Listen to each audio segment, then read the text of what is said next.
One second, folks. Excuse me for the ugly mug, but we're sitting a little bit closer for this front load for today because my back hurts and I need couch support. So, welcome to another episode of Spilling Tea. I'm your host, Tiffany Daniels, and we're going back to that horrible world known as the JRC. But before we do, the disclaimers and a rant.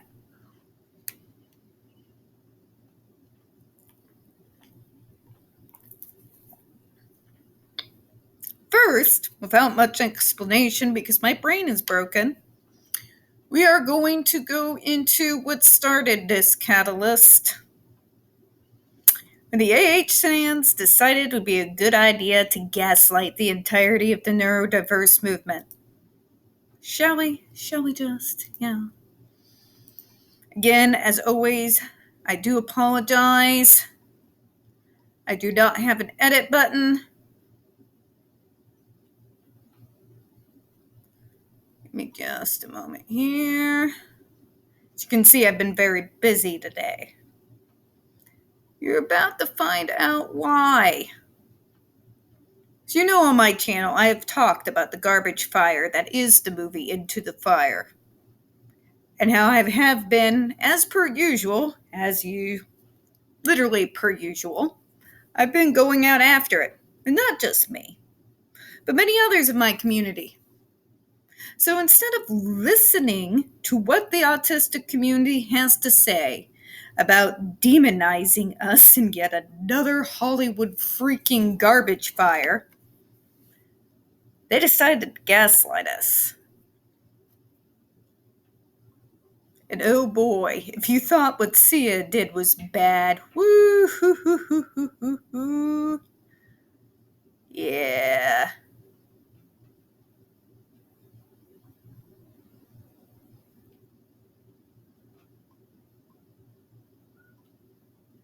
Sorry, it has to go down for a little while because this started yesterday.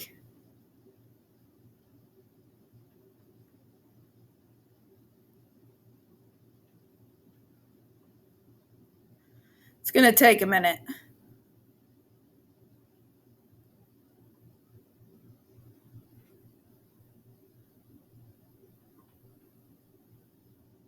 Sorry if I'm going here through.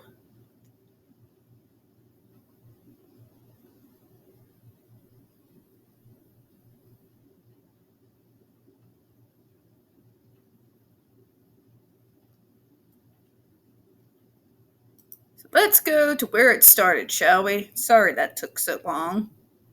Sorry my hair is a mess too, but tired. Very tired.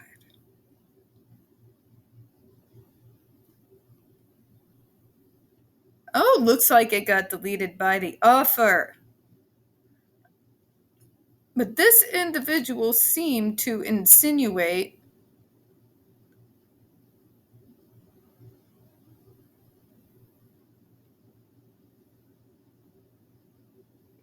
that because it was Amber Heard in it was the only reason why we were attacking it. No. Because I attacked the Sia movie. And yes, I even attacked What's Eating Gilbert Grape. For very old tripes. The difference between AH and the individuals who starred in that movie is you've never seen Leo, as much as I'm not a fan of the guy at all. You haven't seen him or Depp in any movie like it since, have you? Yeah.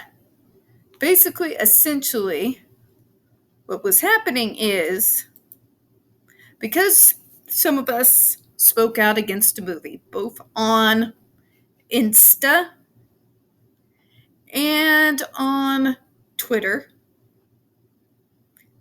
they decided it was a good idea to attack us for daring to call the movie ableist. And telling us that we were only doing so because AH is in it. Here's the thing, though. I've been consistent. As I've said many times on this channel, all along the way, folks. If you go back into my archives on this channel, you will find that I went after Sia, someone who was an admitted Johnny supporter when she put out that garbage fire insanity that was music. Also, when later she tried to backpedal, saying she was now in the spectrum and still has not apologized to the neurodiverse movement for the way that she treated us. Yeah. See, some things have nothing to do with her. As someone who is an ear to the ground in the horror community, granted, not many people do. Majority of these folks wouldn't even know that this movie was a thing unless they are a fan of indie films or they live on horror movies. Granted. However, even if none of this would have happened, whether somebody else starred in it or there was no controversy, I would have still gone after this film. Just as like of all the other horrible horror depictions of people like me. And just like I go after Rain Man. And trust me, Dustin Hoffman is a little bit higher on the freaking food chain of Hollywood royalty than AH is ever going to be.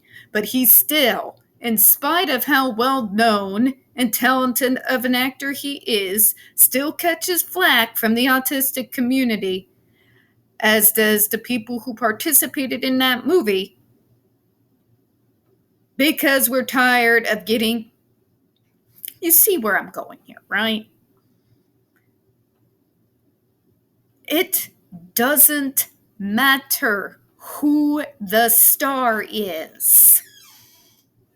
Whether it is a multiple award-winning actor from the likes of Dustin Hoffman, or if it's the bottom of the freaking pool barrel AH. If you treat our diagnosis as a prop, if you treat it as a way to pass off ableistic cure culture garbage, or even if you just do the simple tokenization, like it kind of got done in Gilbert Grape, we're going to call you out. Even if it's a movie where we might like some of the individual actors in the film, I'm still going to call them out. It's called integrity. It's called consistently. Being consistent, excuse me. Long day and autistic fog brain for the last 2 to 3 days. All right, I forgot to buy ketchup 3 times. My point is, when there is an ableistic portrayal of us, I call it out. Every single time, no matter who stars in the film, who directs the film, who produces the film, because I don't care.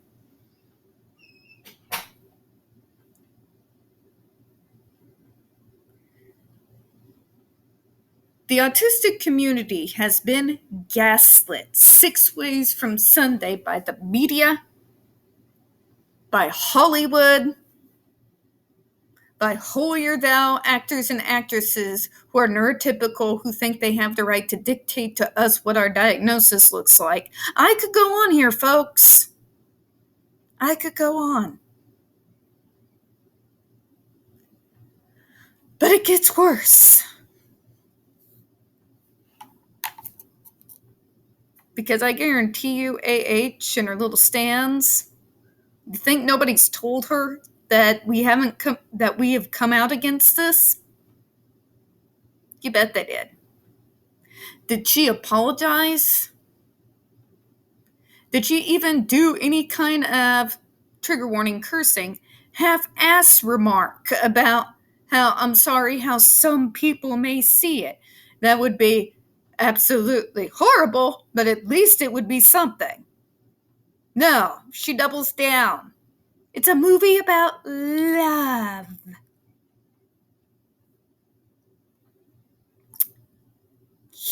the autistic boy. That isn't love. That isn't acceptance. That is not accepting me as my full, authentic, autistic self. My right to be here and my right to enjoy being my atypical self, even surrounded in a world of neurotypical peers. That's love. That movie's anything but love.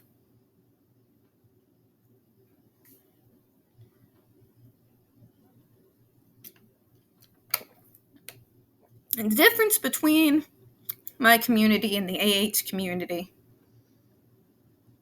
is even when it's one of our faves, we just don't give them a free pass. We don't give them a mulligan. We still call them out, regardless of our feelings towards the individuals involved. The AH community will sit there and make excuse after excuse after excuse after excuse. Not a single one of them, not one, has acknowledged the harmful tropes in this movie. Not one of them have called her out for it. Not one of them have called the studios or the directors or anyone out on it. It just keeps excuse after excuse after excuse, and then insane arguments like how Edward Scissorhands is ableist. First off, as far as I know, nobody exists out there with the disability of having scissors for hands. It's called metaphor. Number two, at no point in the movie whatsoever was the character demonized for how he was. By the filmmakers, that is. Or by the storyline. Nor was there any type of theme overarching about healing and curing this poor creature. Demonized the neighbors. These things are not the same. And please quit trying to gaslight us into telling us it's the same. We get enough of that in our real lives. By Hollywood, by the media, literally everywhere we turn. Okay? We built this social media presence, a community of ours, because majority of us are extremely isolated. We don't need your gaslighting crap. All right? Okay. Now that that's over with, I gotta fix this. God, my hair looks bad today. Missouri heat is special, and it, runs havoc on my hair, folks. I do apologize. In the description box, folks, you're going to find a link to the article that the Judge Rotenberg Educational Center doesn't want you to read. It's written by NeuroClastic, a small non-for-profit started by Autistics for Autistics, wherein they interviewed and surveyed over 900 ABA professionals in regards to the JRC's so-called behavior modification program. Matter of fact, the JRC doesn't want you to read this article so much they have threatened NeuroClastic with a defamation lawsuit if they did not remove it from the website. Well, folks, NeuroClastic has refused, so you know the drill. Please read that article and share it on all your social media. Also included in there is NeuroClastic's public statement regards to the defamation lawsuit threat, as well as a link to their GoFundMe. We are crowdfunding folks in case the JRC see through with their threat. Also included in there, the Ozarks' first article in regards to the Agape boarding school, now known as Stone for Help boarding school situation, a so-called Christian-themed boarding school based out of Stockton, Missouri that takes in so-called troubled male teens that has impending over 21 civil lawsuits, claims, and allegations leveled against it, all which have been substantiated by the Missouri Department of Social Services, and they include the following: sodomy, rape, sexual assault, child abuse, psychological and emotional abuse, child trafficking, starvation, and that's just for starters. You have one former staff member arrested by the FBI, another, a doctor, still on the premises, but full access to the boys upon multiple, again, substantiated claims of sodomy, rape, and sexual assault the boys there. You have an attorney general too busy chasing after drag queens as well as trying and failing to defund public libraries to actually do his job. And you got a governor. I don't know what to say about our governor. Send help. Just send the help.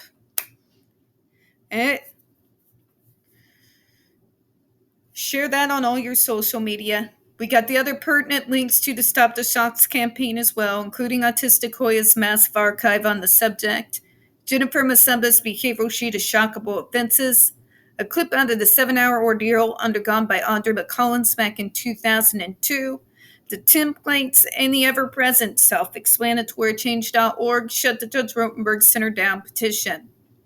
When we discuss the JRC, you're going to hear vivid descriptions of and catch clips of surveillance footage of peoples with disabilities being tortured and abused. If you got young children present, folks, please, headphones, all right?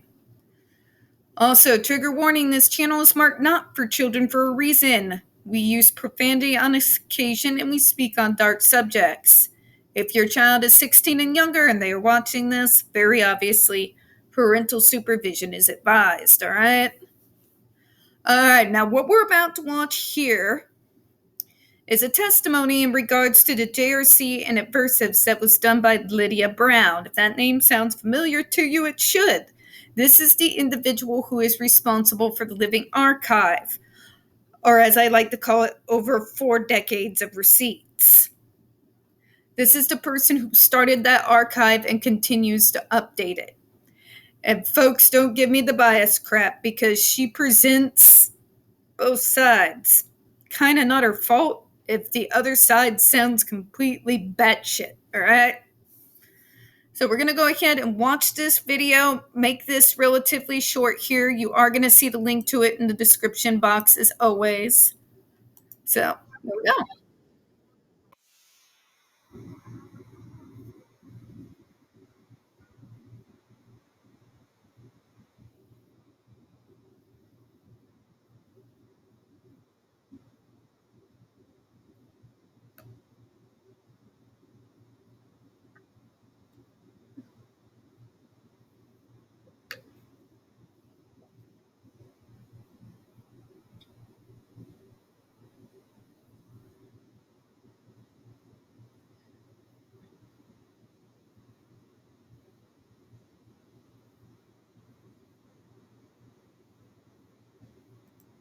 And she's saying it right there, isn't she?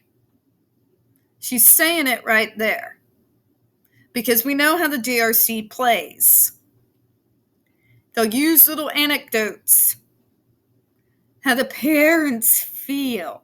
This is what's wrong with our world right now. I'm sorry, as an autistic, I'm going to be blunt because it's just how I am anyway. This world has been allowing its feelings to lead it for entirely too long. And yes, I'm talking both sides here.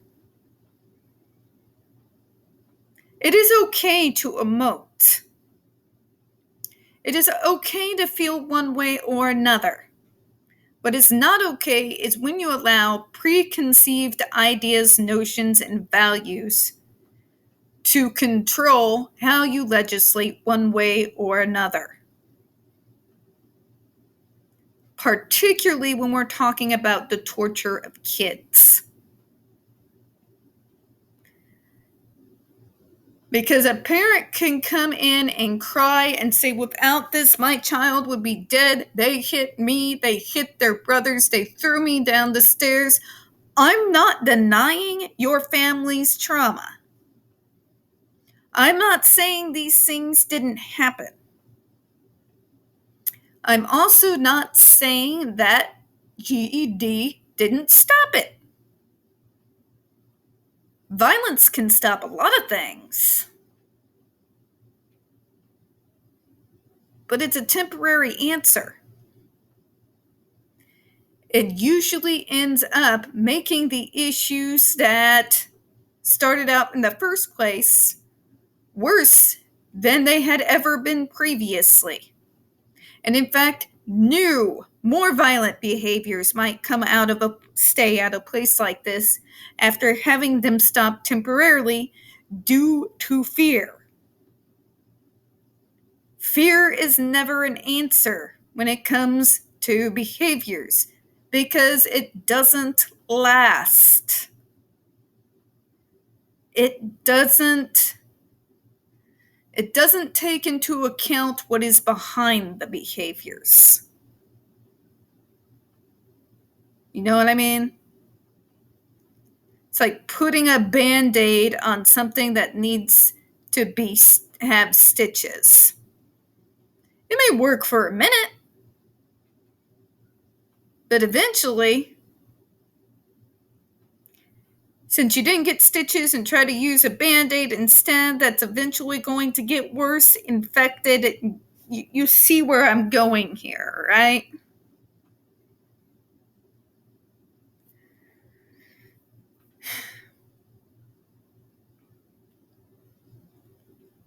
Also, you can't allow emotions from one side or another to make an influence of a decision of this magnitude. This is a place where science needs to speak. Data needs to speak. The facts, evidence, the ER documents need to speak. And all of them are just saying what I told you. But let's continue, shall we?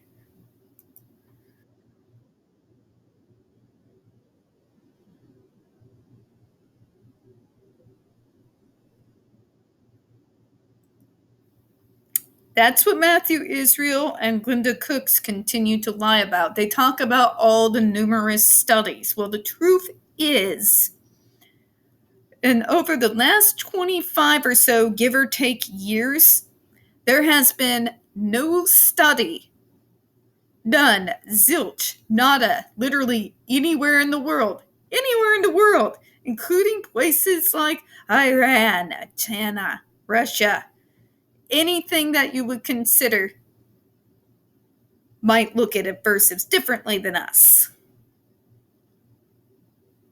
None of them do this.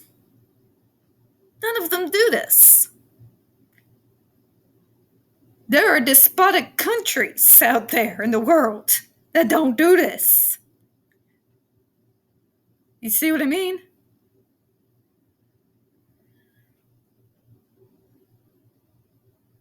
It's never a long-term solution. There are no lasting effects that act to the benefit of the person that is on the receiving end of this. There's no anecdotes that you can give me.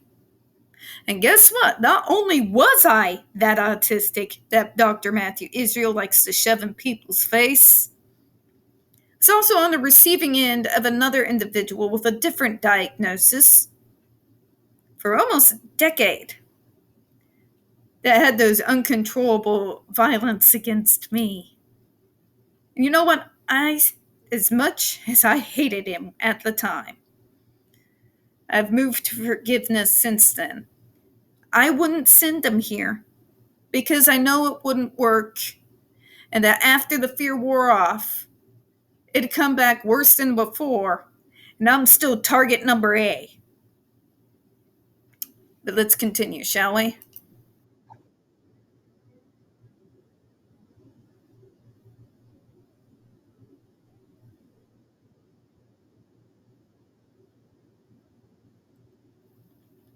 What things like this do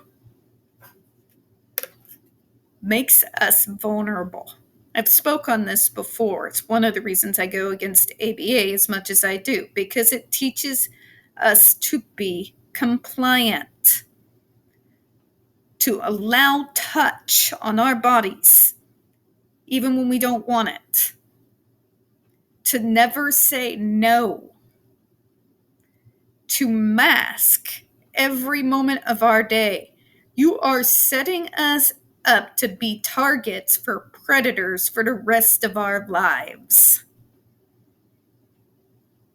Particularly when you are teaching in a place like this, that they are causing us pain because they're trying to help us. That's not a setup for future predators to take advantage of. I don't know what is. But there's a term for it out in the world, unfortunately, which it has become overused and therefore nearly meaningless these days. But it certainly applies here. Doing this is not just torture. It's not just abuse. It's also grooming. It's grooming us to be prey to the predators of this world for the rest of our lives by telling us we do not deserve bodily autonomy. We do not deserve to speak out in our defense if somebody's hurting us to help us. You see where this is going here, right? Yeah.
It's pretty self-explanatory, isn't it?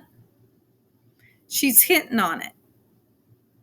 I've gone into detail about some of the different programs that are out there when it comes to dealing with severe aggressive behaviors.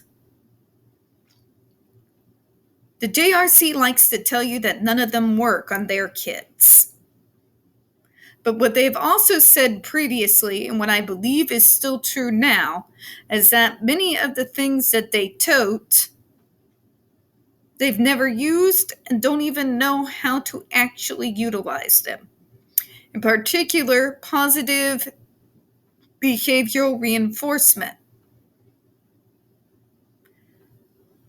What they use as their so-called positive program resembles more closely Pavlov. You know, Pavlov and the dog experiments, the stick and the carrot. Because that's not dehumanizing at all. She's putting it out there, folks, and she's 100% correct. We're going to go ahead and close out on this one, folks. We don't get very many views on this channel. The few that we do tend to get removed from time to time. So please don't forget to hit the like button, hit subscribe, and don't forget to hit the comments. I do appreciate your time. As always, folks, we here at Spilling Tea do hope you have a good one. I'll see you next vid.